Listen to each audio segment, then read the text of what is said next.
Today we will be ranking the characters from Your Turn to Kill, from most aura to least aura. So if you don't know what Your Turn to Kill is, it's a Japanese television series murder mystery vibe, and it's basically about residents living in an apartment complex who start a murder game where basically they each write down the name of the person they most want to kill, they put it in a hat, everyone picks a name, and whichever name you're assigned, you have to kill that person. So basically you're swapping murders. They just did this little draw thing for fun, but then people actually started dying. That was fighting for gay rights, and people were killed. Also, around halfway through the show, random people who had nothing to do with the game also started dying. So there's also a serial killer on the loose. And that's essentially the plot of the show. So now getting into the tiers. So the top tier is tough. This is the traditional sense of the word aura. They're just cool. They're maybe nonchalant. Second tier is a lovable weirdo. All the characters in the show are extremely weird, so I needed this category. It's someone who might be off-putting, but it's all fun and games. They're hella weird, but it's cute, Then there is the no aura detected tier. So these are people with absolutely zero aura, they couldn't even have it if they tried as hard as they could, or it's just for people who weren't a big enough character in the show to have an aura. And lastly, at the bottom tier is the rancid aura. It's so terrible you can smell it. It's a warning to stay away from this person. Now let's get into the characters. So first off, we have Nana Tezuka. She was one of the main characters in the first season, but then she died in the last episode. Basically, her and her husband move into this apartment complex, and the murder game literally starts that day. And I'm so sorry to this woman, but she has no aura. I don't know, she's just too sincere. Is that bad? Her and her husband, Shota Tezuka, they're just living, they're just in love with each other. It's so gross, I hate it. And also that Bob. Girl. Next. Shota Tezuka. He is the king of having absolutely zero aura. He doesn't care about personal boundaries. He will barge into people's rooms. He will do whatever it takes to solve these crimes. He's not even a detective. He's just doing it for the love of the game. And when his wife dies, he turns insane, bro. He doesn't care about anything else. He only wants to find his wife's murderer. He just turns depraved. And he was in love with his wife too much. There was something a little weird going on because everything he talked about was related to her. He didn't think she could make any mistakes in her life. He was obsessed with her. And she's also 15 years older than him. I don't know. He is the person with the least aura in the show. Next up, we have Mr. Kuzumi. Oh my god, Mr. Kuzumi was my favorite character in the show. He is so weird in the sense that he is an elevator repair guy, and he is in love, romantically, with the apartment building they live in's elevator.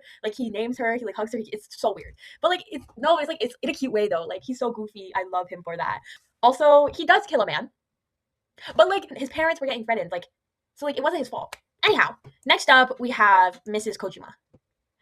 She has a rancid aura. She keeps on trying to kidnap this one kid who lives in the building because she doesn't have kids, and she's a school teacher, and she's just kind of a freak. She does end up dying. Next, her husband, Mr. Kojima. He just has no aura. He is absentee. He has an affair on his wife. He never goes back to their building. He's not even in the show enough. After she dies, he starts to feel guilty, and he's maybe I really did love her, but you cheated on her, bro. I mean, she was a freak, but still. Next, we have Mr. Tamiya. This might be a hot take, but I love him. He's so goofy. Oh my god. He used to work at a bank, then he retired, and he's living with his wife, but he has a passion for the dramatic arts, and then he just joins this drama club and absolutely takes over. This woman who's in this drama club falls in love with him, and she's super young, and he holds her hand once, and then they take pictures together, and he's oh, I cheated on my wife. But he's just so goofy. He's just so over dramatic. I love it. I'm not saying he's a good person. He also did kill a man, but this man was beating his girlfriend and an abuser, so it's kind of valid. The murder was kind of valid. So next we have Mrs. Tamiya. I mean, she kind of got a plot line when her husband was cheating on her, but she just wasn't in the show enough to have an aura. I feel bad for her, but next we have Mrs. Ishizaki. Oh my god, she's so weird and I love her. So she gets paranoid because during the murder swap game, she didn't have anyone she wanted to kill, so she just wrote her own name. So now she's oh my god, someone's gonna try to kill me. So then first she learns self-defense, she learns martial arts, she gets really, really good at it. And she's always just running around the halls accusing people of being the murderer and trying to fight them, and it's so goofy. And then she teaches martial arts to her children, and they're always running around. And then eventually in the end she teaches it to her husband, and they're all running around in their little karate uniforms. They're ready. The murderer could never get them because they beat his ass. So her husband and kids are gonna go with no aura detective because they're not big enough characters, but she is a lovable weirdo. All right, next, Mr. Ukita. He actually might be my favorite character in the show, but he died too soon. So this man is the definition of aura. He is so tough.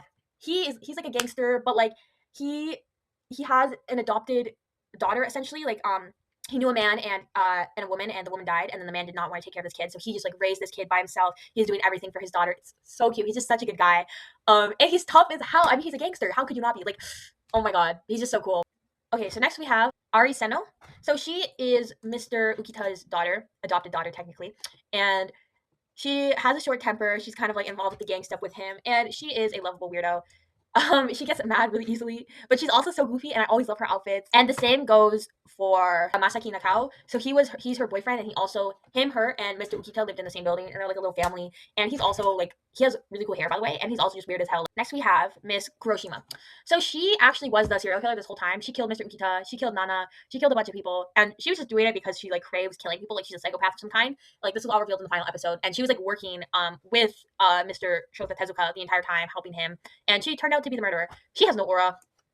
I'm so sorry. She was trying to be like the Joker. She was trying to be like, why so serious? Like whenever she was caught and found out to be the murderer, but like, nah. And the whole show, she never had any aura. Okay, next we have Shinji. Okay, we love her because she's basically like keeping a bunch of illegal immigrants in her apartment building and like keeping them safe from the law. So honestly, you're doing the people's work there, girl. So then there's Kuan. It's her love interest. He is from Vietnam, and he's also like an illegal immigrant. And eventually, he has to like run away because the cops are gonna get him.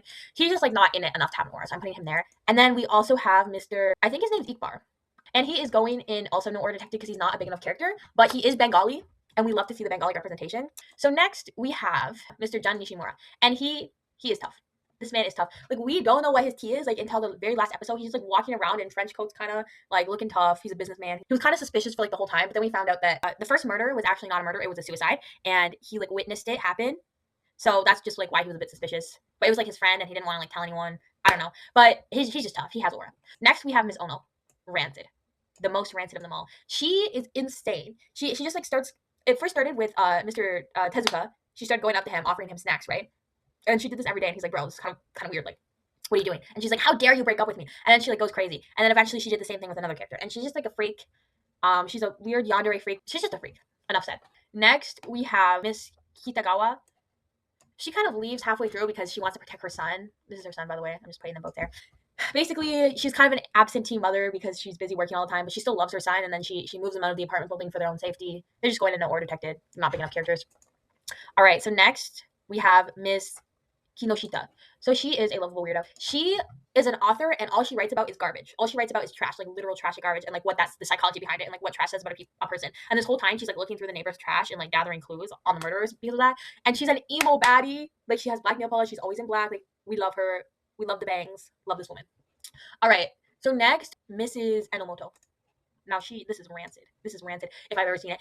At first, she's kind of just like a normal, like happy woman, but then it turns out she was like keeping her son locked up, and he's like a psychopath who likes murdering people, and like the police catch her, and then she just turns crazy, and she's like, "Oh my son!" No, rancid aura. So next is her husband. He was a police officer, and he was like trying to cover up everything, and he was actually blackmailing another police officer so they wouldn't get caught. And because of this, he made like the police's job go slower. And like a lot of people wouldn't have been murdered if he didn't like meddle, I think. So he gets rancid aura for that. Okay, so next up we have Dr. Fuji. Okay, I hate to say it, but I am putting him in love with weirdo. He is so like this is the weirdest character. He's so overdramatic. All he cares about is himself. He's a freak. He kills a guy, but like he's so goofy, you can't not love him. Like he's just so goofy, bro. Next we have Mr. Koike. He is like literally barely in the show. He's kind of just like this younger guy who like develops apps. He's a software developer, and he's not really involved with anything, but he just like keeps showing people. He's like, "Oh, check this app out. It plays music based on the mood. I'm gonna play some happy music." And it's like people are dying, bro. Okay, next up we have Go Sano. Yes, this man is tough. This guy's tough. He's always wearing all black. He is so mysterious. He literally like doesn't talk to any of the other residents. He's just like walking around with his big like ice cooler. He works. His job is like he's like an ice sculptor. Like that's cool as hell. And the whole time he's like so suspicious, but then in the final episode we find out that he actually just like has an alligator as a pet in his room, and he's been like smuggling meat in his room for it to eat, and he's like he loves his alligator so much, and it's just so cute. Next we have Mrs. Akaike, rancid aura. Her Karen haircut says it all. She is getting mistreated by her mother-in-law, like old Mrs. Akaike, and but she's just like taking it out on other people. Like it's just not good. She's just mean to everyone, and she dies. And then her husband, he's not in it enough. He dies. And then yes, old Mrs. Akaike, she has a terrible aura. She knew Kuroshima was the murderer this whole time, but she did not tell anyone. She just pretended to be insane because she was protecting her. Because like apparently she's like Kuroshima is like her granddaughter from like this guy's first marriage or something. She's just a mean old lady. All right, so next we have the landlord. He dies in the first episode. He commits suicide, and he hated himself. He had a terminal illness. He was gonna die anyways. Yeah, he's just not in it enough to have an aura. It's just kind of sad, his story. All right, so now we have Mr. Kamiya, the corrupt cop. He was getting blackmailed the whole time because like he made a mistake in a case and he took some bribe money, and he kept like the fact that a murder gang was going on from the rest of the police force. So it's his fault that people start dying. Eventually, he kind of like discovered facts on the murderer, but then he was killed by the murderer before he could like tell anyone. This guy has a rancid aura. He's just doing devious stuff. He's committing crimes in order to keep his secrets safe. No redemption for this guy. We hate corrupt cops. Next, we have Mr. Mizuki. He was like his partner detective, and this guy is just goofy as hell. He is superstitious. He's not a great cop, but in the end, after his partner dies, he like gets more serious about it and helps Mr. Tezuka find the murderer. He would be a lovable weirdo, but I just don't like him that much. So no aura. He's just kind of a loser guy. All right, now we have Mr. Hosokawa. So basically, he was Nana's ex-husband, and he's just kind of a freak. Basically, Shota Tezuka works at a gym, and he like goes to that gym and gets a membership just so he could like talk to him. And this guy is killed. Basically, Nana wrote his name on her murder paper, and he is killed by our goat right here. So he deserved it. You're going in rancid. All right, next we have this lady, Miss Sakuragi. So she is a nurse who works at Dr. Fuji. Where's he at? Dr. Fuji's hospital. And eventually, like, they start dating each other. And she just loves how, like, pathetic he is. And that's why she's in love with him. And that's kind of funny, honestly. And she begins killing people for him. She kills, like, a few people to, like, protect him. She's kind of crazy.